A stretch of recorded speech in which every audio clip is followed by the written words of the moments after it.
ನಿಮ್ಮ ಮನೆಯಲ್ಲಿ ವಾಸ್ತು ದೋಷವಿದೆಯೇ? ಹಾಗಾದರೆ ನಿಮಗಿದೆ ಸುವರ್ಣಾವಕಾಶ. ಕೇವಲ 6 ದಿನಗಳಲ್ಲಿ ಮಾಸ್ಟರ್ಸ್ ವಾಸ್ತುವನ್ನು ಕಲಿಯಿರಿ. ಈ ತರಗತಿಯೊಂದಿಗೆ ಮುದ್ರಿತ ವಾಸ್ತುವಿನ ಪುಸ್ತಕವನ್ನು ಪಡೆಯಿರಿ. ಫೆಬ್ರವರಿ 10ರಂದು ಶುರುವಾಗುವ ಮಾಸ್ಟರ್ಸ್ ವಾಸ್ತು ತರಗತಿಗಳಿಗೆ ಇಂದೇ ನೋಂದಾಯಿಸಿ ಹಾಗೂ ವಾಸ್ತುವಿನ ಸರಳ ಪರಿಹಾರಗಳನ್ನು ಮಾಡಿಕೊಳ್ಳಿ. ಹೆಚ್ಚಿನ ಮಾಹಿತಿಗಾಗಿ ನಮ್ಮ ನಕ್ಷತ್ರ ನಾಡಿಯನ್ನು ಸಂಪರ್ಕಿಸಿ. ಧನ್ಯವಾದಗಳು.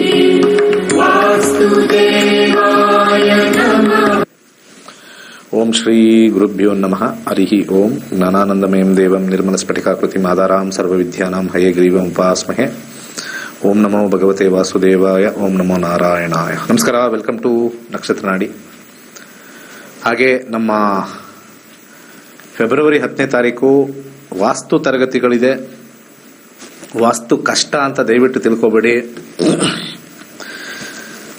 ನಮ್ಮ ಸನಾತನ ಧರ್ಮದ ಅನೇಕ ವಿಚಾರಗಳು ಸನಾತನ ಧರ್ಮದ ಅನೇಕ ವಿಚಾರಗಳು. ಅದರಲ್ಲಿ ಜ್ಯೋತಿಷ್ಯನೇ 15 ದಿವಸದಲ್ಲಿ ಕಲಿಬೋದು. ಅಂತ ಏನು ಟಫ್ ಏನಿಲ್ಲ. ಒಂದು ಸ್ವಲ್ಪ ಕಾನ್ಸಂಟ್ರೇಷನ್ನು, ಒಂದು ಸ್ವಲ್ಪ ಇಂಟ್ರೆಸ್ಟ್ ಅಂತೂ ಇರುತ್ತೆ. ಅದನ್ನು ಸ್ವಲ್ಪ ಪ್ರಾಕ್ಟೀಸ್ ಮಾಡಿಕೊಂಡ್ರೆ ಬಂದ್ಬಿಡುತ್ತೆ. ವಾಸ್ತು ಬಂದ್ಬಿಟ್ಟು 6 ಡೇಸಲ್ಲಿ ಕಲಿಬೋದು.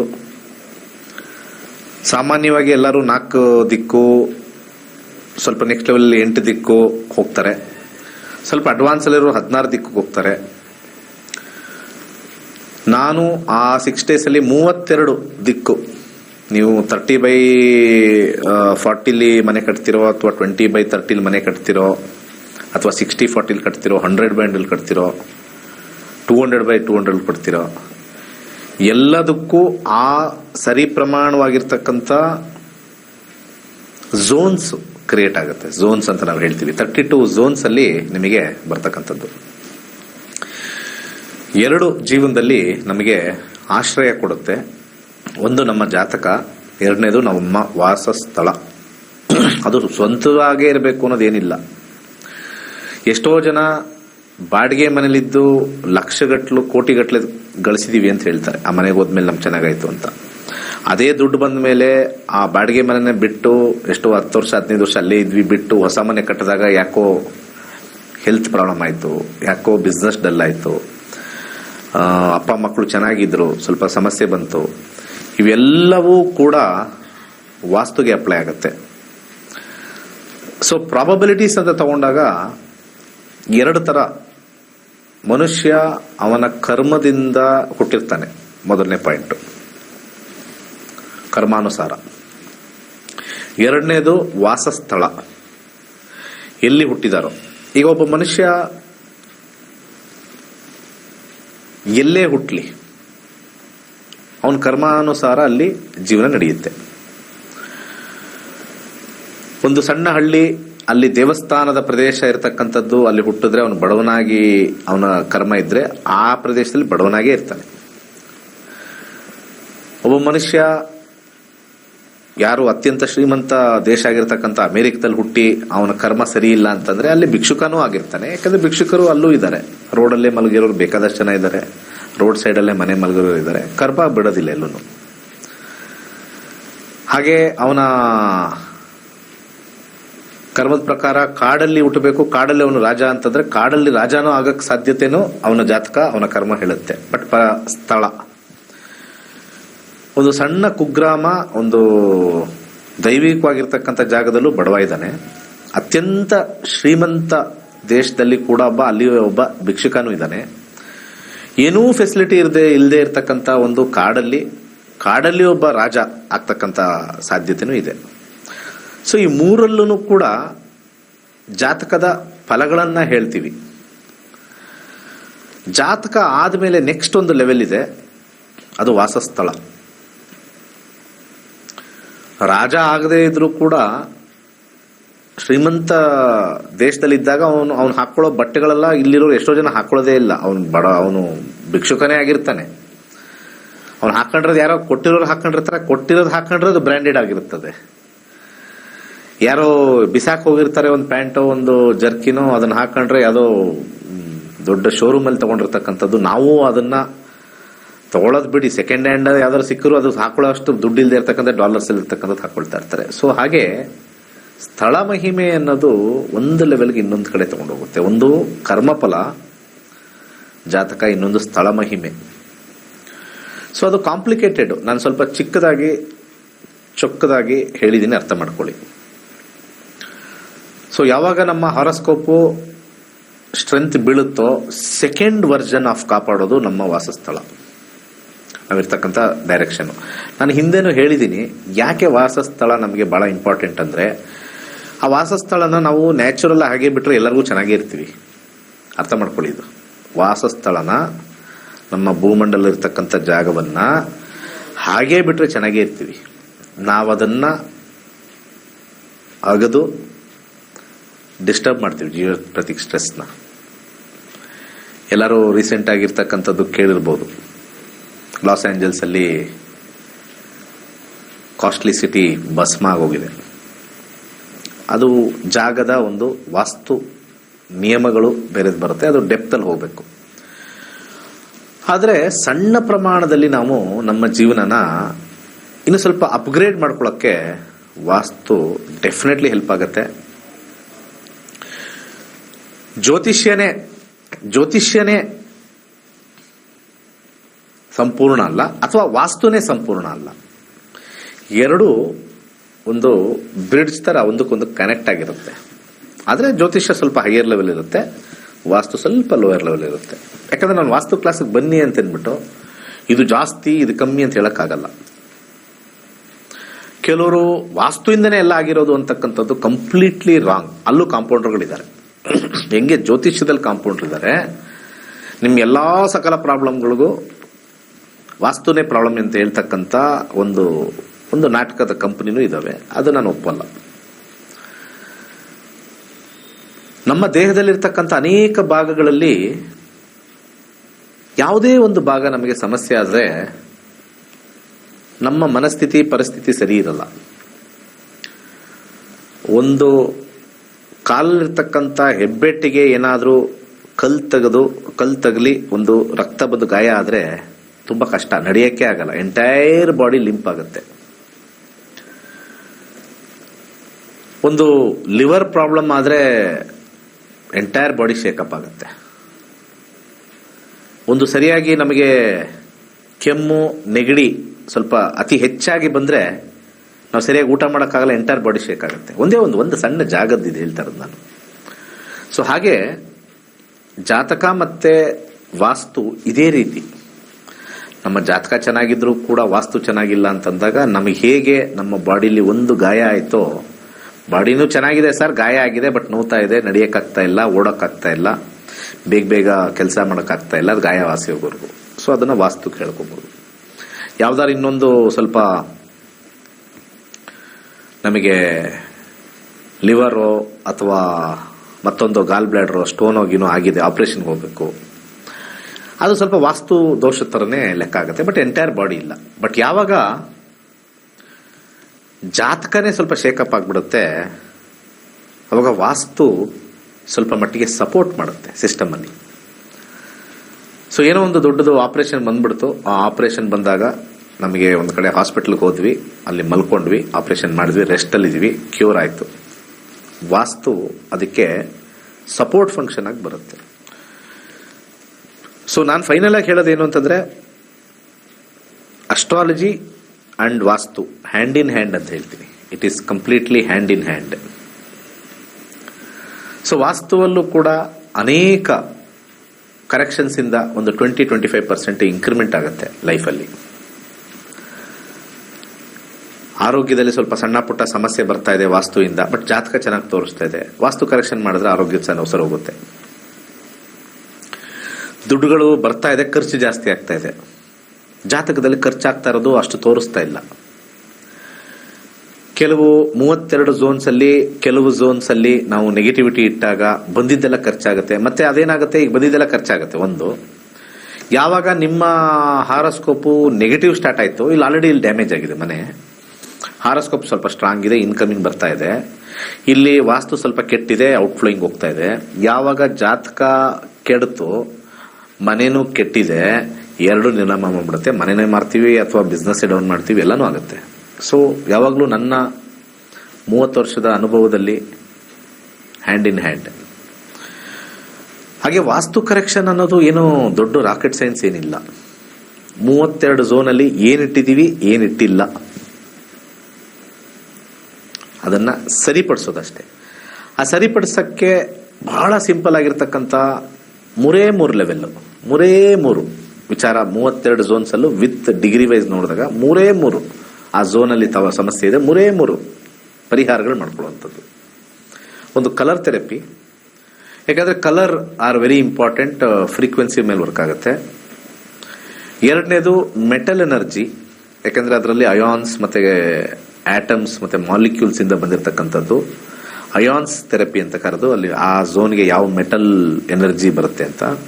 ಇದು ಫೆಂಕ್ಷುಯಲ್ಲೂ ಕೂಡ ಹೇಳ್ತಾರೆ, wood energy, earth energy, water energy, ಮತ್ತೆ ಐರನ್ ಎನರ್ಜಿ, ಇವೆಲ್ಲ ಬರ್ತಕ್ಕಂಥದ್ದು ಸೇಮ್ ಆ ಕಾನ್ಸೆಪ್ಟ್ ಅಲ್ಲೇ 32 ಝೋನ್ಸ್ಗೆ ಯಾವ್ಯಾವ ಮೆಟಲ್ ನಾವು ಆಕ್ಟಿವೇಟ್ ಮಾಡಿದ್ರೆ ಅಲ್ಲಿದ್ದು ಕಮ್ಮಿ ಆಗುತ್ತೆ. ಹಾಗೆ ಮೂರನೇದು ಪಿಕ್ಚರ್ ಅಂತಂದ್ರೆ ರೆಪ್ರೆಸೆಂಟೇಷನ್. ನಮ್ದು ಯಾವ ಪಿಕ್ಚರ್ ರೆಪ್ರೆಸೆಂಟೇಷನ್ ಇಂದ ನಮಗೆ ಒಂದು ಝೋನ್ ಅಲ್ಲಿ ನಮಗೆ ಮಕ್ಕಳು ಸ್ವಲ್ಪ ಡಲ್ ಆಗಿದ್ದಾರೆ, ಮಕ್ಕಳು ಸ್ವಲ್ಪ ಅಲ್ಲಿ ಓದ್ತಾ ಇಲ್ಲ, ಅಥವಾ ಮಕ್ಕಳು ಒಂದೇ ಕಡೆ ಕೂತ್ಕೊಂಡು ಸುಮ್ಮನೆ ಇರ್ತಾರೆ, ಅವ್ರಿಗೆ ಒಂದು ಫಿಸಿಕಲ್ ಆಕ್ಟಿವಿಟಿ ಇಲ್ಲ, ಅಲ್ಲಿ ರೆಕ್ರಿಯೇಷನ್ ಝೋನ್ ಅಂತ ಬಂದಾಗ ರೆಕ್ರಿಯೇಷನ್ ಝೋನ್ ಅಲ್ಲಿ ಒಂದು ಪಿಕ್ಚರ್ ಥೆರಪಿ ಅಂತ ಬರ್ತಕ್ಕಂಥದ್ದು. ಇದು 3 ಬಹಳ ಬೇಸಿಕ್ ಲೆವೆಲ್ ಅಲ್ಲಿ, ಬಹಳ ಬೇಸಿಕ್ ಲೆವೆಲ್ ಅಲ್ಲಿ ಬರ್ತಕ್ಕಂಥದ್ದು. 9500 ಫೀಸು. ಪುಸ್ತಕ ಬರುತ್ತೆ, ಪ್ರಿಂಟೆಡ್ ಪುಸ್ತಕ, ಕನ್ನಡದಲ್ಲೂ ಇರುತ್ತೆ, ಇಂಗ್ಲಿಷಲ್ಲೂ ಇರುತ್ತೆ. ಇಂಥ ಅದ್ಭುತವಾಗಿರ್ತಕ್ಕಂಥ ವಾಸ್ತು ನಾರ್ತ್ ಅಲ್ಲಿ ಯಾರೋ ಒಬ್ರು ಮಾಡ್ತಾರಂತೆ, 1.5 ಲಕ್ಷ ಕೊಡ್ತಾರಂತೆ. ಗೊತ್ತಿಲ್ಲ ಯಾರು ಯಾವ ರೇಟ್ ಬೇಕಾದ್ರೆ ಇಟ್ಕೊಳ್ಳಿ. ನನ್ನ ಮನಸ್ಸು ಹೇಳುತ್ತೆ ಯಾವ್ದಕ್ಕೆ ಯಾವ್ದು ಎಷ್ಟೆಷ್ಟು ತೂಕ ಕೊಟ್ಟು ಎಲ್ಲರಿಗೂ ಸರಿದೂಗ್ತಕ್ಕಂಥ ಪ್ರೈಸು. ಕೆಲವರು ಕಾಲೆಳೆಯವರು, ಕೆಲವರು ಹೇಳ್ತಾರೆ ನಮ್ಮ ಫೀಸು ಜಾಸ್ತಿ ಅಂತ ಹೇಳ್ತಾರೆ. ಅದೇ ಹೇಳ್ಕೊಳ್ಳಿ, ಅವ್ರಿಗೆ ಯಾವ್ದಾರು ಒಂದು ಗ್ರೂಪಲ್ಲಿ ಹೋಗ್ಬಿಟ್ಟು ಒಂದು ಟ್ರಿಪ್ಗೆ ಹೋಗಿ ಒಂದು 50,000 ಖರ್ಚು ಮಾಡೋದು ಕಮ್ಮಿ, ಲೈಫ್ ಲಾಂಗ್ ಜ್ಞಾನ ಸಿಗ್ತಕ್ಕಂಥದ್ದು ಫೀಸು ಜಾಸ್ತಿ ಅಂತ ಅವ್ರಿಗೆ ಬರುತ್ತೆ. ಏನು ಮಾಡೋಕ್ಕಲ್ಲ, ಅವರವರ ಮಾನಸಿಕ ಮತ್ತೆ ಮನಸ್ಸಿನ ವಿಚಾರಗಳಿಗೆ ನಾವು ಹೋಗೋಕ್ಕಾಗಲ್ಲ. ಆದರೆ ನಾನು ಕೆಲವೊಂದ್ಸತಿ ನಾನು ಕ್ಲಾಸಸ್ ಮಾಡಿ ಒಂದು ಫೀಸ್ ಹಾಕಿದಾಗ ನಾರ್ತಲ್ಲಿ ಇರ್ತಕ್ಕಂಥದ್ದು ನೋಡಿದಾಗ ತಲೆ ತಿರುಗುತ್ತೆ. ಅಲ್ಲೂ 100 ಜನ ಹೋಗಿರ್ತಾರೆ, ಅಲ್ಲೂ 200 ಜನ ಹೋಗಿರ್ತಾರೆ. ಅವ್ರ ಖರ್ಚು, ಅವ್ರ ಇಷ್ಟ, ಅವರು ದುಡ್ಡು ಮತ್ತೆ ಅವರು ಕೇಳೋರು ದುಡ್ಡು, ಅದಕ್ಕೂ ಹೋಗಿರ್ತಾರೆ. ಬಟ್ ಅಷ್ಟೇ ವ್ಯಾಲ್ಯೂದು, ಅದಕ್ಕಿಂತ ವ್ಯಾಲ್ಯೂ ಆಡೆಡ್ ಆಗಿರ್ತಕ್ಕಂಥದ್ದು ಅವ್ರ ಪುಸ್ತಕ ಕೊಡಲ್ಲ. ಪುಸ್ತಕ ಎಕ್ಸ್ಟ್ರಾ ಒಂದು 50,000 ತಗೊಳ್ಳಿ ಅಂತಾರೆ. ಸೊ ಎಲ್ಲೋ ಒಂಥರ ಅವ್ರಿಗೆ ಜಾತಕ ಚೆನ್ನಾಗಿದೆ, ಎಲ್ಲೋ ಇದು ಬರುತ್ತೆ, ಅದು ಓಕೆ, ನಮ್ದು ಜಾತಕ ಚೆನ್ನಾಗಿದೆ, ಅದಕ್ಕೆಲ್ಲ ಪ್ರಶ್ನೆ. ಬಟ್ ಆದ್ರೆ ಎಲ್ಲರಿಗೂ ತಲುಪಬೇಕು ಅನ್ನೋ ಒಂದು ಮನಸ್ಥಿತಿ ಮತ್ತೆ ಒಂದು ಮನಸ್ಸಿದ್ರೆ, ಜಾಸ್ತಿ ಜನಕ್ಕೆ ಜ್ಞಾನ ಹಂಚಬೇಕು ಅನ್ನೋ ಒಂದು ಮನೋಭಾವ ನಮ್ಮ ಗೋಲ್ಡ್ ಟ್ರೀ ಆಸ್ಟ್ರೋಲಿ ನನಗಿದೆ. 9,500 ಕಾಸ್ಟ್ಲಿ ಅಂತ ಹೇಳ್ತಕ್ಕಂಥವ್ರಿಗೆ ಮತ್ತೆ ಅದಕ್ಕಿಂತ ನಾವು ಕೆಳಗಿಳಿಯಕ್ಕೆ ಕಷ್ಟ. ಯಾಕಂದ್ರೆ ಇವತ್ತಿನ ದಿವಸದಲ್ಲಿ ಮನೆ ಕಟ್ಟಿರ್ತಾರಲ್ಲ, ಎಷ್ಟು ಲಕ್ಷ ಹಾಕಿ ಕಟ್ಟಿರ್ತಾರೆ. ನಾವೊಂದು ಟೈಲ್ಸ್ ಅಥವಾ ಒಂದು ಏನಂತಾರೆ ಒಂದು ನಲ್ಲಿ ಸೆಲೆಕ್ಟ್ ಮಾಡಕ್ ಹೋದಾಗ ಚೆನ್ನಾಗಿರೋದು ನೋಡ್ತೀವಿ, ರೇಟೇ ನೋಡಲ್ಲ. ಅವ್ರು ಹೇಳ್ಕೊಂಡು ಹೋಗ್ತಾ ಇರ್ತಾರೆ, ಸರ್ ಇದು ಟೈಲ್ಸ್ ಹಾಕಿ ಸರ್ ಅಂತ ಹೇಳ್ತಾ ಇರ್ತಾರೆ, ಇದು ಹಾಕಿ ಇದಾಕಿ. ನಾವು ಫಸ್ಟ್ ಚೆನ್ನಾಗಿ ಕಾಣಿಸೋದು ಹಾಕ್ತಿವಿ, ಅದೇ ಕಾಸ್ಟ್ಲಿ ಇದು ಬಿಡುತ್ತೆ. ಸ್ಕ್ವೇರ್ ಫೀಟ್ ಅಷ್ಟು, ಆ ಸ್ಕ್ವೇರ್ ಫೀಟ್ ಕೇಳ್ಬೇಕಾದ್ರೆ ಒಂದು 250 ರೂಪಾಯಿ ಸ್ಕ್ವೇರ್ ಫೀಟ್ ಅಂತ. 250 ರೂಪಾಯಿ ಪರವಾಗಿಲ್ಲ, ಕಾಸ್ಟ್ಲಿ ಏನಿಲ್ಲ ಅಂದ್ಕೊಳ್ತೀವಿ. ಅಷ್ಟು ಜಾಗಕ್ಕೂ ಸ್ಕ್ವೇರ್ ಫೀಟ್ ಮಲ್ಟಿಪ್ಲೈ ಮಾಡಿದಾಗ ಒಂದೊಂದು ಬಾತ್ರೂಮ್ಗೆ ನಾವು 40,000 50,000 ಬರೀ ಟೈಲ್ಸ್ಗೆ ಖರ್ಚು ಮಾಡ್ಬಿಡ್ತೀವಿ. 30,000 40,000 ಟೋಟಲ್ ಬಿಲ್ ಆಗ್ತಾಗ ಏನು ಇಷ್ಟ ಆಯ್ತು ಅಂತ. ಆಮೇಲೆ ಏನ್ ಹೇಳ್ತಾರೆ, ಮೊನ್ನೆ ಕಟ್ಟೋದು ಒಂದು ಟೈಮು ಇರ್ಲಿ ಬಿಡಿ, ಅದೇ ಬರುತ್ತಲ್ವಾ, ಇನ್ನೊಬ್ರಿಗೆ ತೋರಿಸ್ಬೇಕಲ್ವ ನಾವು ಎಷ್ಟು ಚೆನ್ನಾಗಿ ನಾವು ಕಟ್ಟಿದೀವಿ ಅಂತ. ಕಟ್ಟಿರ್ತಕ್ಕಂಥ ಒಂದ್ಸತಿ ನೋಡ್ತಾ ನಮ್ಗೆ ಡಲ್ ಆಗ್ಬಿಡುತ್ತೆ. ಬಂದವ್ರಿಗೆ ಮಾತ್ರ ವಾವ್ ಫ್ಯಾಕ್ಟರ್ ಅಷ್ಟೇ, ಇನ್ನೇನು ಇಲ್ಲ. ಅದಕ್ಕೆ ನಾವು ಸ್ಪೆಂಡ್ ಮಾಡ್ತೀವಿ, ಇರ್ಲಿ. ಆದ್ರೆ ಆ ಕಟ್ಟಿರ್ತಕ್ಕಂಥ ಮನೆ ಒಂದು ಚೂರು ಸ್ಪೆಂಡಿಂಗ್, ಸಣ್ಣ ಅಮೌಂಟ್ ಸ್ಪೆಂಡಿಂಗ್ ಮಾಡಿದಾಗ ಅಷ್ಟೆಲ್ಲ ಹಾಕಿ ನಮಗೆ ಡಿಸ್ಟರ್ಬ್ ಆಗ್ದಂಗೆ ನೆಮ್ಮದಿಯಾಗಿರಕ್ಕೆ ನಮ್ಮ ವಾಸ್ತುಶಾಸ್ತ್ರ ಖಂಡಿತ ಹೆಲ್ಪ್ ಮಾಡುತ್ತೆ. 100% ವರ್ಕ್ ಆಗುತ್ತೆ. ಇದು ಫಸ್ಟ್ ಕ್ಲಾಸ್ ಅಲ್ಲ, ಇದು ನನ್ನ 4ನೇ ಬ್ಯಾಚ್ ಮಾಡಿದ್ರೆ. ಆಲ್ರೆಡಿ 3 ಬ್ಯಾಚ್ ಮುಗಿದಾಗ 4ನೇ ಬ್ಯಾಚ್ ಮಾಡ್ತಾ ಇದೀವಿ. ಅಂದಾಜಿಗೆ ವಾಸ್ತು ನನ್ನ ಲೆಕ್ಕಾಚಾರ ಪ್ರಕಾರ ಒಂದು 3,000 ಜನ ಕಲ್ತಿದ್ದಾರೆ. ಒಂದು 2,500 to 3,000 ರೇಂಜಲ್ಲಿ ಆಲ್ರೆಡಿ ಕಲ್ತಿದ್ದಾರೆ. ಸೊ ಇಷ್ಟು ಸರಳವಾಗಿ ಹೇಳ್ಕೊಡ್ತಾರೆ. ಸಾಕಷ್ಟು ಟೆಸ್ಟಿಮೋನಿಯಲ್ಸ್ ಎಲ್ಲ ಇದೆ. ಸೊ ವಾಸ್ತು ಅನ್ನೋದನ್ನ ಬೇರೆಯವ್ರಿಗೆ ಹೋಗಿ ಕೊಟ್ಟು ಅದೆಲ್ಲ ಮಾಡೋ ಬದಲು learn for yourself, understand the science behind it.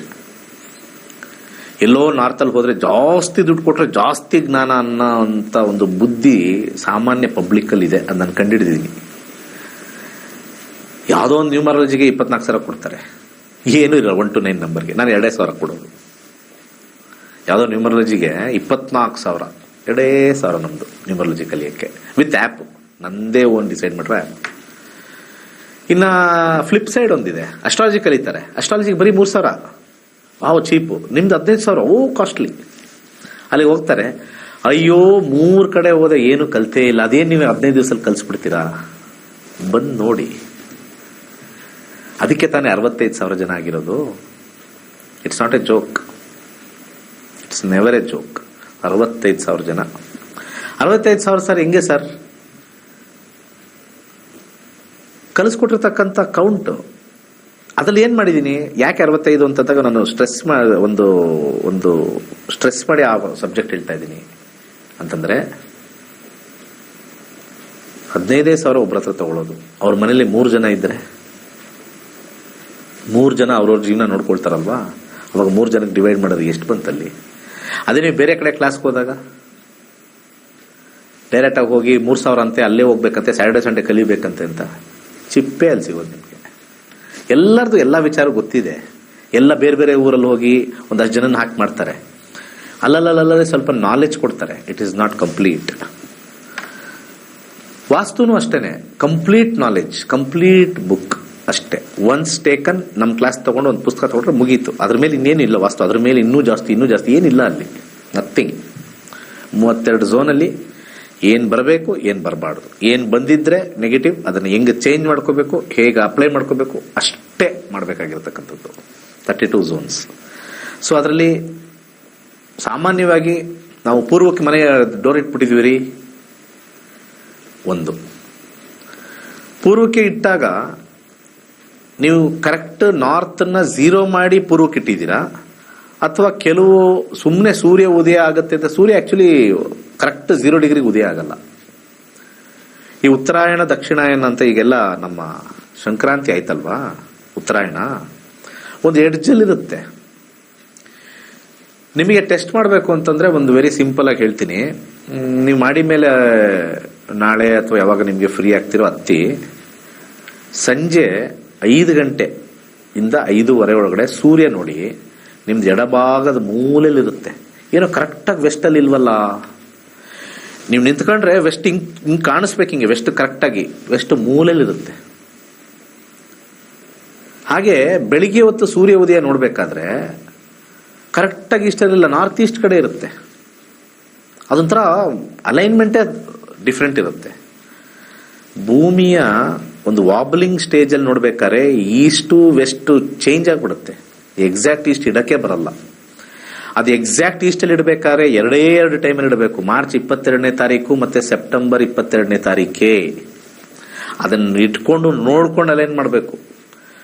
ಅದು ಹಿಂದಿನ ಕಾಲದಲ್ಲಿ ಯಾವಾಗ್ಲೂ ಕೂಡ ನಕ್ಷೆ ಹಾಕ್ಬೇಕಾದ್ರೆ ಇವೆರಡು ದಿವಸ ವೇಟ್ ಮಾಡ್ತಾ ಇದ್ರು. ತಡ್ರಿ, ಒಂದು ಕೋಲ್ ಇಡಬೇಕು ಅಲ್ಲಿ ನಿಮ್ ಸೈಟ್ ಅಲ್ಲಿ ಮಧ್ಯದಲ್ಲಿ, ಆ ಒಂದು ಸೂರ್ಯನ ಒಂದು ನೆರಳು ಯಾವ ಕಡೆ ಬೀಳುತ್ತೆ ಅಲ್ಲಿ ನಾನು ಮಾರ್ಕ್ ಮಾಡಬೇಕು, ಎಕ್ಸಾಕ್ಟ್ ಪೂರ್ವ ಕೊಡ್ತೀನಿ. ಅವೆಲ್ಲ ಹಿಂದಿನ ಕಾಲದಲ್ಲಿ ಇತ್ರಿ, ಇವಾಗಿಲ್ಲ.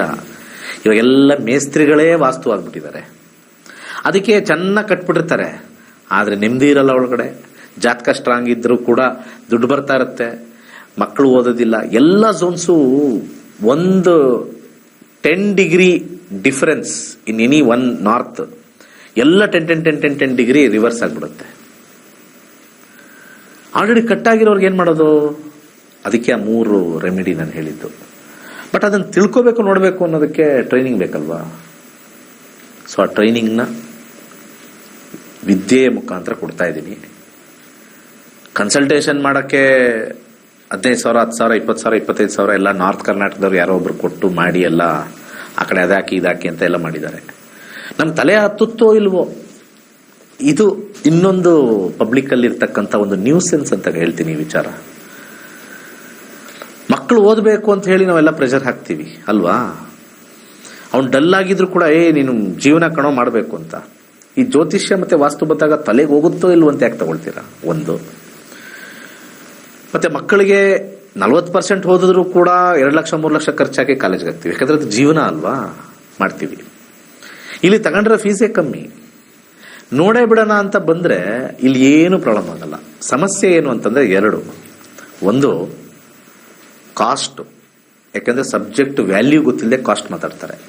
ಇನ್ನು ಬೇರೆ ಕಡೆ ಎಲ್ಲ ಜಾಸ್ತಿ ತಗೊಂಡ್ರೆ ಏನೋ ಜಾಸ್ತಿ ಹೇಳ್ತಾರೆ, ಅವ್ರದ್ದೇನೋ ದೊಡ್ಡದಾಗಿರ್ಬೋದು, ದೊಡ್ಡ ದೊಡ್ಡ ಪರಿಹಾರ ಏನೂ ಇಲ್ಲ, ಅದು ಗಿಮಿಕ್ ಅಷ್ಟೇ, ಸುಮ್ಮನೆ ಅದು ಒಂಥರ ಮೈಂಡ್ ಗೇಮು. ಜಾಸ್ತಿ ಕೊಟ್ರೆ ಜಾಸ್ತಿ, ಕಮ್ಮಿ ಕೊಟ್ರೆ ಕಮ್ಮಿ, ಅವೆಲ್ಲ ಏನಿಲ್ಲ. ಕರೆಕ್ಟ್ ಆಯಾ ಸಬ್ಜೆಕ್ಟ್ಗೆ ಆಯಾ ಪ್ರೈಸ್ ಇಟ್ಟು ಕರೆಕ್ಟಾಗಿ ನಾವು ಮಾಡೋ ಪಾಠ, ನಾನು ಆಸ್ ಎ ಇಂಡಿವಿಜುವಲ್ ಪರ್ಫೆಕ್ಟ್ ಆಗಿ ಮಾಡಿ ಹೇಳ್ಕೊಟ್ರೆ definitely it is a correct and easy subject, ಎಲ್ಲರಿಗೂ ಅರ್ಥ ಆಗುತ್ತೆ.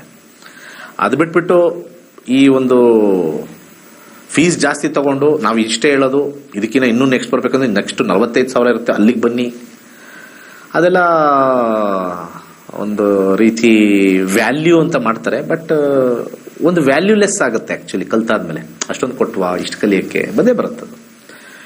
ನಮ್ಮ ಇದುವರೆಗೂ ಬಂದಿರತಕ್ಕಂಥ ಎಲ್ಲ ಸ್ಟೂಡೆಂಟು, ಸರ್ ನೀವು ತಗೊಂಡ್ರದ್ದು ಏನಿಲ್ಲ ಸರ್, ಕಲ್ತಾದ್ಮೇಲೆ ಯಾರ್ಯಾರು 15,000 ನಕ್ಷತ್ರ ನಾಡಿ ಜಾಸ್ತಿ ಅಂತಾರಲ್ಲ ಅವರೆಲ್ಲರೂ ಕಲ್ತಾದ್ಮೇಲೆ ಹಿಂಗೆ ಸಲಾಮ್ ಹೊಡೆದೋಗಿದ್ದಾರೆ, ಬೇರೆ ಇನ್ನೇನು ಹೇಳಲ್ಲ. ಸಲಾಮ್ sir, hats off to you. ಇದು ಅಷ್ಟು ಫೀಸ್ಗೆ ಇಷ್ಟು ನಾಲೆಜು. ನಾನು ಏನೋ ಅನ್ಕೊಂಡಿದ್ದೆ 15 ದಿವಸ ಆಗುತ್ತಾ ಅಂತ, ಒಂದು 15 ದಿವಸ ಆಯಿತು, ವೆರಿ ವಂಡರ್ಫುಲ್. 15,000 ಅನ್ಕೊಂಡಿದ್ದೆ, ಬಟ್ ನಥಿಂಗ್ ವರ್ತ್ ಅಂತಾರೆ. ಅದು ನಾನು ಹೇಳೋ ಪರಿಸ್ಥಿತಿ ಇವಾಗ ಬಂದ್ಬಿಟ್ಟಿದೆ. ಜನ ಅದೇ ಹೇಳ್ತಾರಲ್ಲ, ಅವರು ಖರ್ಚು ಮಾಡೋದು ಒಂದು ಮೊಬೈಲ್ ರೀ, ಒಂದು ಮೊಬೈಲ್ 20-25,000 ತಗೊಳ್ತಾರೆ. ಎಷ್ಟು ತಿಂಗಳು ಎಷ್ಟು ವರ್ಷ ಯೂಸ್ ಮಾಡ್ತೀರಾ ಅದನ್ನ ಯೋಚನೆ ಮಾಡಿ. ಅದು ಸ್ಟೈಲ್ ಆಗಿರ್ಬೋದು, ಫೋಟೋ ತಗೊಳಕ್ಕಾಗಿರ್ಬೋದು, ಫೇಸ್ಬುಕ್ ಆಗಿರ್ಬೋದು, ವಾಟ್ಸ್ಆ್ಯಪು ಭಾಳ ಇಂಪಾರ್ಟೆಂಟ್ ಅಂತ ಅನ್ಕೊಳ್ತೀವಿ. ಬಟ್ ಆ ಒಂದು ಹ್ಯಾಂಡ್ಸೆಟ್ ಎಷ್ಟು ದಿವಸ ಬರುತ್ತೆ? ನಾನು ಕೊಡ್ತಕ್ಕಂಥ ಜ್ಞಾನ ನೀವು ಸಾಯೋವರೆಗೂ ಇರುತ್ತೆ. ಕೆಲವೊಂದು ಸತಿ ನಿಮ್ಮ ಆತ್ಮ ಆ ಒಂದು ಪುಣ್ಯದ ಎಜುಕೇಷನ್ನ, ವಿದ್ಯಾಭ್ಯಾಸನ ಮುಂದಿನ ಜನ್ಮಕ್ಕೂ ತಗೊಂಡು ಹೋಗೋ ಸಾಧ್ಯತೆನೂ ಇರುತ್ತೆ. ಯಾಕೆಂದ್ರೆ ನಾವು ಕಲ್ತಿರೋದು ಗ್ರಹಗಳ ಬಗ್ಗೆ. ಹಾಗೆ ವಾಸ್ತು ಕೂಡ ನಾವು ಕಲ್ತ್ರೆ ನಮ್ಮ ಆತ್ಮಕ್ಕೆ ಅದು ಹೋಗಿ ಕೂತ್ಕೊಳ್ಳುತ್ತೆ. ಹಿಂದಿನ ಜನ್ಮದಲ್ಲಿ ನಾವು ಶ್ರೇಷ್ಠವಾಗಿರ್ತಕ್ಕಂಥ ಸಬ್ಜೆಕ್ಟ್ ಓದಿದ್ದೀವಿ, ಈ ಜನ್ಮದಲ್ಲಿ ಅದರಿಂದ ಇನ್ನೊಂದು ಏನಾದ್ರು ಇಂಪ್ರೂವ್ಮೆಂಟ್ ಆಗಿ ನಾವು ಇದಕ್ಕೆ ಭೂಮಿಗೆ ಬಂದಾಗ ನಮ್ಮ ಕರ್ಮ ಫಲದಲ್ಲಿ ಬದಲಾವಣೆ ಬಂದೇ ಬರುತ್ತೆ. ಅದಕ್ಕೆ ಎಷ್ಟೋ ಜನ ಗ್ರೇಟ್ ಸ್ಕಾಲರ್ಸ್ ಎಲ್ಲ ಮತ್ತೆ ಹುಟ್ಟು ಬಂದು ಬೇರೆ ಬೇರೆ ಫೀಲ್ಡಲ್ಲಿ ಆಗಿರ್ತಾರೆ. ಕಲೀರಿ. ಸರಸ್ವತಿ ಇಂಪಾರ್ಟೆಂಟು. ಸರಸ್ವತಿ ಮುಂದೆ, ಸರಸ್ವತಿ ಹಿಂದೆ ಇರ್ತಕ್ಕಂಥದ್ದು ಲಕ್ಷ್ಮಿ. ಲಕ್ಷ್ಮಿನ ಮುಂದೆ ಇಟ್ಕೊಂಡು ಸರಸ್ವತಿನ ಬಾರ್ಗೇನ್ ಮಾಡಬೇಡಿ. ಇದು ಎಲ್ಲ ಕಡೆ ನಾನು ಹೇಳ್ತಾ ಇರೋದು, ಮಕ್ಕಳಿಗೂ ಅಷ್ಟೇ, ನಿಮಗೂ ಅಷ್ಟೇ. ಜ್ಞಾನ is front, money is behind ಅಷ್ಟೇ. ಆದರೆ ಎಲ್ಲ ಒಂದು ಲಾಸ್ಟ್ ಒಂದು ಪಾಯಿಂಟ್ ಹೇಳ್ಬಿಡ್ತೀನಿ. ನೀವು ಜೀವನದಲ್ಲಿ ಸಕ್ಸಸ್ ಪಡೆದವರೆಲ್ಲ ನೋಡಿ, ಯಾವುದೇ ಸಕ್ಸಸ್ಸು ವಿತೌಟ್ ಮನಿಯಿಂದ ಆಗಿಲ್ಲ. ಅರ್ಥ ಮಾಡ್ಕೊಳ್ಳಿ. ಬೇಕಾದ್ರೆ ಆಲೋಚನೆ ಮಾಡಿ ಇವತ್ತು ಕೂತ್ಕೊಂಡು ಯಾರ್ಯಾರು ಸಕ್ಸಸ್ ಪಡೆದಿದ್ದಾರೆ ಯಾವುದೇ field, without money there is no success. ಒಳ್ಳೆದಾಗ್ಲಿ. ಸರ್ವೇ ಜನ ಸುಖಿನೋ ಭವಂತು. ವೈಜ್ಞಾನಿಕವಾಗಿ ಜ್ಯೋತಿಷ್ಯದ ಸತ್ಯವನ್ನು ಸಮಾಜಕ್ಕೆ ಕಲಿಸಿಕೊಡುತ್ತಿರುವಂತಹ ಪಂಡಿತ್ ದಿನೇಶ್ ಗುರುಜಿಯವರ ನಕ್ಷತ್ರ ನಾಡಿ ತರಗತಿಯು ಮಾರ್ಚ್ 15ರಿಂದ ಪ್ರಾರಂಭವಾಗುತ್ತಿದೆ. ಈ ಗೋಲ್ಡ್ರಿ ಆಸ್ಟ್ರೋ ಆಪ್ ಮೂಲಕ ನಿಮ್ಮ ಜಾತಕದಲ್ಲಿ ಶುಭ ಅಶುಭ ಸಮಯಗಳನ್ನು ತಿಳಿದು ಸರಳ ಪರಿಹಾರಗಳನ್ನು ಮಾಡಿಕೊಳ್ಳುವಂತಹ ವಿದ್ಯೆಯನ್ನು ಕಲಿಯಬಹುದಾಗಿದೆ. ನಕ್ಷತ್ರ ನಾಡಿ ತರಗತಿಗೆ ಇಂದೇ ನೋಂದಾಯಿಸಿ ನಿಮ್ಮ ಜೀವನವನ್ನು ತಿಳಿಯಿರಿ. ಹೆಚ್ಚಿನ ಮಾಹಿತಿಗಾಗಿ ನಕ್ಷತ್ರ ನಾಡಿ ಸಂಸ್ಥೆಯನ್ನು ಸಂಪರ್ಕಿಸಿ. ಧನ್ಯವಾದಗಳು. ದೇವತಾ ವಾಹನಗಳಲ್ಲಿ ಗೂಬೆಯು ಶ್ರೀ ಮಹಾಲಕ್ಷ್ಮಿಯ ವಾಹನವಾಗಿದೆ.